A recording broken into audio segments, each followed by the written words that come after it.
seconds away now from hearing from President Obama live at the White House. We know that Vice President Joe Biden called and spoke to the mayor there in South Carolina. Okay, here it appears that Biden and the president are about to speak. Let's listen in. Good afternoon, everybody.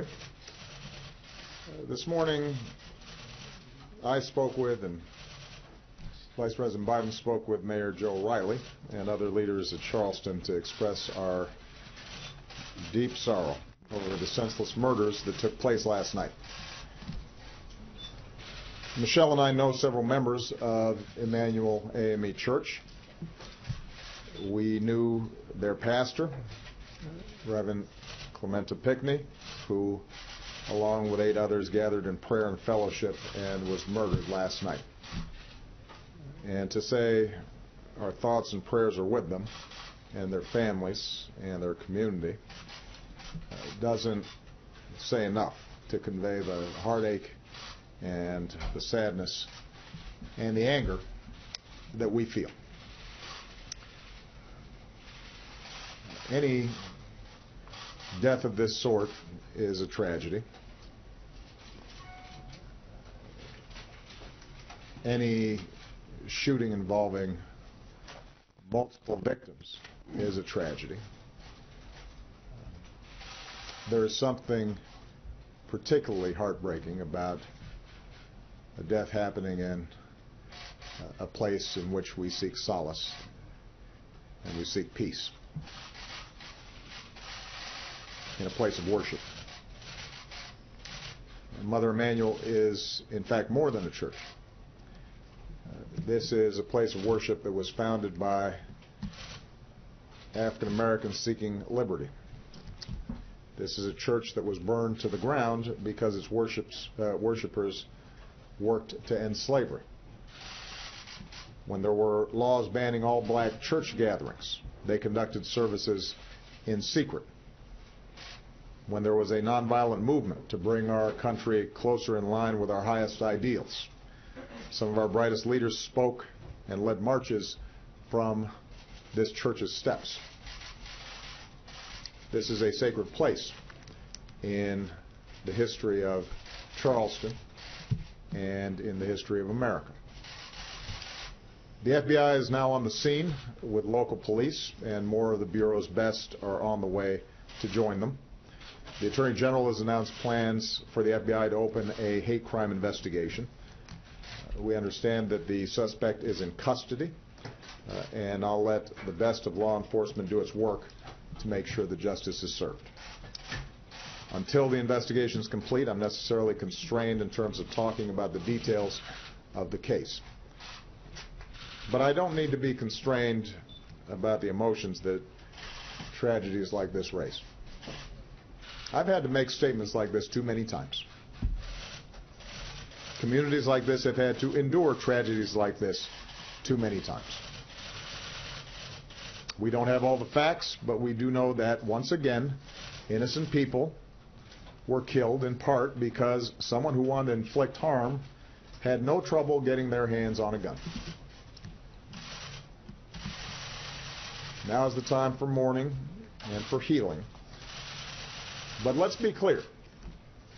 At some point, we as a country will have to reckon with the fact that this type of mass violence does not happen in other advanced countries.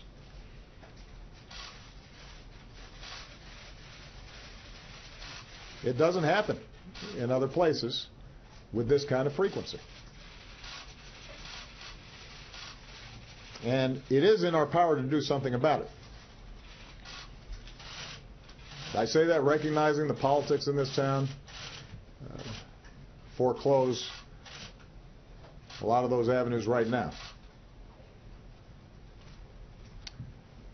But it'd be wrong for us not to acknowledge it.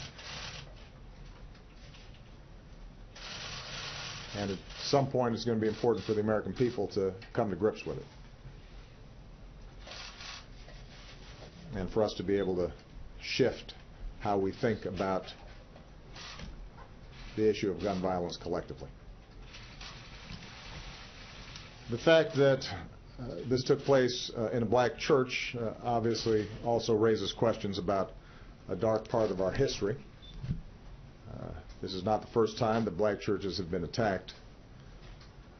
And we know that hatred across races and faiths pose a particular threat to our democracy and our ideals. The good news is I am confident that the outpouring of unity and strength and fellowship and love across Charleston today, from all races, from all faiths, from all places of worship, indicates the degree to which those old vestiges of hatred can be overcome. That certainly was Dr. King's hope just over 50 years ago, after 4 little girls were killed in a bombing in a black church in Birmingham, Alabama. He said they lived meaningful lives and they died nobly. They say to each of us, Dr. King said, black and white alike, that we must substitute courage for caution. They say to us that we must be concerned not merely with who murdered them, but about the system, the way of life, the philosophy which produced the murderers. Their death says to us that we must work passionately and unrelentingly for the realization of the American dream. And if one will hold on, he will discover that God walks with him and that God is able to lift you from the fatigue of despair to the buoyancy of hope and transform dark and desolate valleys into sunlit paths of inner peace. Reverend Pigney and his congregation understood that spirit. Their Christian faith compelled them to reach out not just to members of their congregation or to members of their own communities, but to all in need. They opened their doors to strangers who might enter a church in search of healing or redemption.